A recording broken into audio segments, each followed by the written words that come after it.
Assalamualaikum warahmatullahi wabarakatuh.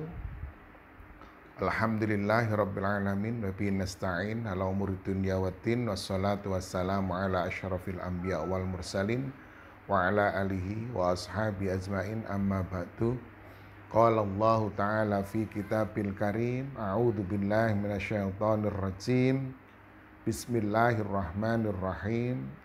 Syahrul Ramadan alladzi unzila fihil Qur'an hudal linnasi wa bayyinatin minal huda wal furqan. Shadaqallahul azim. Allahumma salli ala sayyidina Muhammad wa ala ali sayyidina Muhammad kama sallaita ala sayyidina Ibrahim wa ala ali sayyidina Ibrahim fil alamin innaka Hamidum Majid. Para pemirsa ingkang dirahmati Allah Subhanahu wa taala, bagaimana puasa panjenengan semuanya?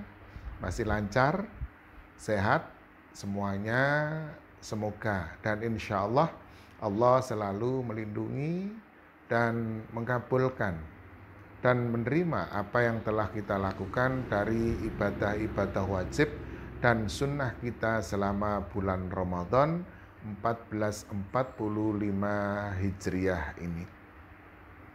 Pemirsa rahimakumullah, alhamdulillah kita sudah melewati 15 hari dari bulan Ramadan. Tentu kita akan diramaikan dengan suasana tadarus, suasana tadarusul Quran.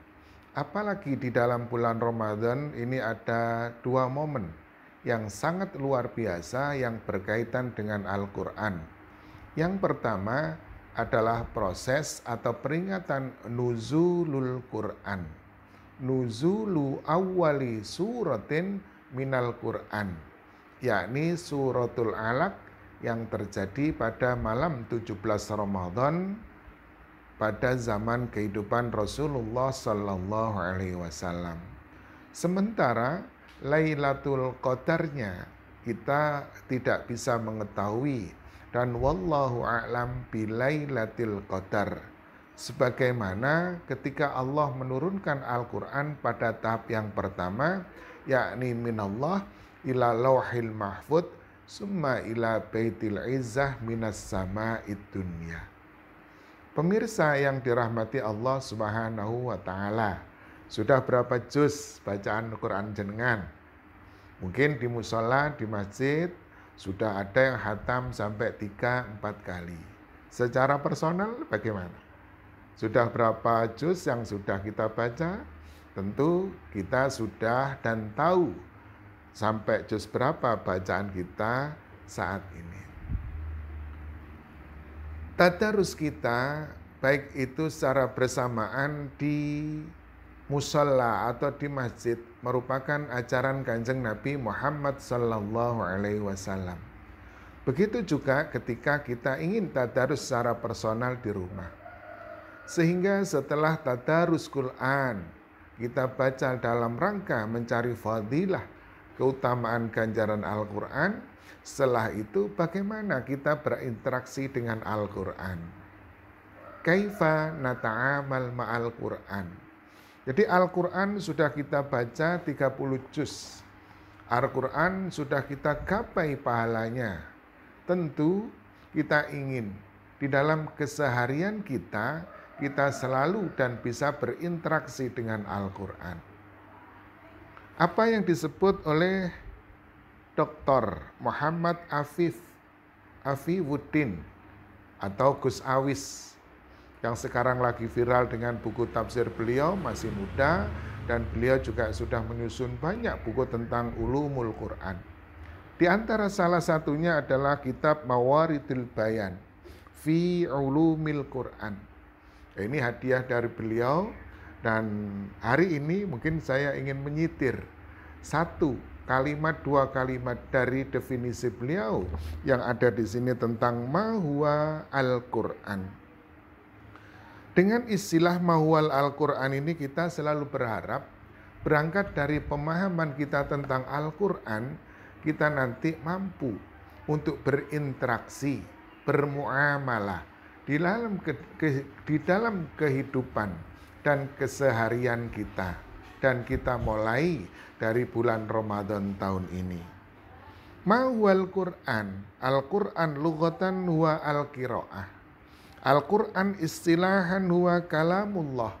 Al-munazzal ala nabiyyina Muhammadin sallallahu alaihi wasallam al-mangkul anhu bitawatur al-muta'abbad bitilawatihi. Kalau mana koton ditambahi dengan al-maftuhah bisuratil Fatihah wal makhtumah bisuratin Nas. Pada intinya, ketika kita memperingati peringatan nuzul Quran, kita dipahamkan bahwa kalam Allah yang diturunkan oleh Allah kepada Nabi Muhammad dengan wasilah malaikat Jibril. Kurun waktu 23 tahun. 22 tahun, 2 bulan, 22 hari insya Allah, sehingga tergenapkan menjadi 23 tahun. Tentu proses turun kepada Kanjeng Nabi yang melalui tadrijian, berangsur-angsur selama 23 tahun ini sesuai dengan apa yang terjadi pada Rasulullah Muhammad sallallahu alaihi wasallam. Sehingga salah satu kalimat di dalam definisi Al-Quran ini, salah satunya adalah al-muta'abbad bitilawatihi. Al-Quran dan mushafnya ini semuanya mengandung nilai ibadah. Suatu saat ada teman ketika membaca Quran berbahasa Arab. Beliau mengatakan, ya Allah, Quran ini semuanya tertuliskan Arab. Judulnya bahasa Arab, tanggalnya bahasa Arab. Ya, kalau kita tiap hari membaca Quran seperti ini, akan banyak pahala yang kita dapat karena apa? Yang kita baca adalah tulisan Arab. Tidak seperti itu. Yang dimaksud al-muta'abbad bitilawati itu hanya tulisan yang ada di dalam Al-Quran. Sementara tulisan-tulisan Arab selain Al-Quran itu tidak ada unsur al-muta'abbad bitilawatihinya. Saya menulis umpamanya tulisan ana ajlisu, ana ata'allamu dengan tulisan Arab, dan itu ketika tidak ada hubungan dengan Al-Quran, yaitu ketika saya nulis, saya membacanya tidak ada nilai atau unsur ibadahnya. Namun ketika saya mencoba untuk menulis Arab, menulis Al-Quran alif lam mim dzalikal kitabu, saya membaca alif lam mim dzalikal kitabu, saya mencoba untuk menafsirkan bacaan alif lam mim dzalikal kitabu. Tentu di sini ada unsur al-muta'abbad bitilawatihi. Ada unsur atau nilai ibadah di dalam membacanya. Oleh sebab itu, jadi karena Al-Quran 30 juz, 114 surah, 6.666 ayat ini semuanya mengandung unsur ibadah. Oleh sebab itu tentu ketika kita ingin melakukan sebuah refleksi, apa atau bagaimana kita mesti bermuamalah dengan Al-Quran. Di antara yang paling sederhana adalah membacanya dengan baik. Jadi membacanya dengan baik, kalau memang sudah bertajwid, maka mencoba untuk mengkaji lagi kajian-kajian tajwidnya. Kita juga mencoba untuk etika, adab di dalam membaca Al-Quran. Salah satu pesan almarhum Kiai Dahlan Darul Ulum yang tentu disampaikan oleh Gus Mujib Mustain. Suatu saat ketika ada satu acara. Ketika itu acara yang pertama adalah pembacaan kitab suci Al-Quran. Ada seorang qori ketika datang ke podium, ternyata beliau tidak memakai kopiah, tidak memakai penutup kepala. Spontan. Beliau meminta siapa yang ada di depan untuk meminjamkan kopiahnya kepada sang qori tersebut. Ini betapa pentingnya bermuamalah dengan Al-Quran, adab kita di dalam membaca Al-Quran. Sehingga satu, Di antaranya adabnya ketika membaca menghadap kiblat. Ketika membaca diharapkan untuk selalu memakai penutup kepala. Ini adalah pesan dari Yai Dahlan Darul Ulum yang pernah diisyaratkan atau disampaikan oleh Gus Mujib Musta'in Romli. Sehingga kita selalu berharap ketika membaca Al-Quran juga jangan sampai kita tergesa-gesa. Kita baca pelan untuk mendapatkan pahala dari bacaan kitab Al-Quran, mulai dari per huruf, per kalimat, per surah, sampai kepada ketika menghatamkan 30 juz dari Al-Quran. Pemirsa yang dirahmati Allah Subhanahu wa Ta'ala, ketika kita bicara tentang kaifa al-mu'amalah dengan Al-Quran, maka yang pertama adalah bagaimana kita memperlakukan Al-Quran di dalam proses membacanya. Belum sampai kepada proses bagaimana kehidupan kita sehari-hari untuk bisa bermuamalah dengan Al-Quran. Wa mallahu bighafilin amma ta'malun. Allah tidak akan pernah lengah terhadap apa yang kita lakukan. Ketika ini kita baca, kita pahami maknanya, kita pahami terjemahnya. Ketika ini kita baca penafsiran-penafsirannya, tentu kita akan paham bahwa kita semuanya tidak akan pernah dilengahkan oleh Allah. Tidak akan pernah dilengahkan dan dilupakan oleh Allah Subhanahu wa Ta'ala dimanapun kita berada dan kapanpun kita, dimanapun kita berada dan bagaimanapun kondisi kita. Baik yang kita zahirkan atau yang kita rahasiakan, semuanya akan diketahui oleh Allah.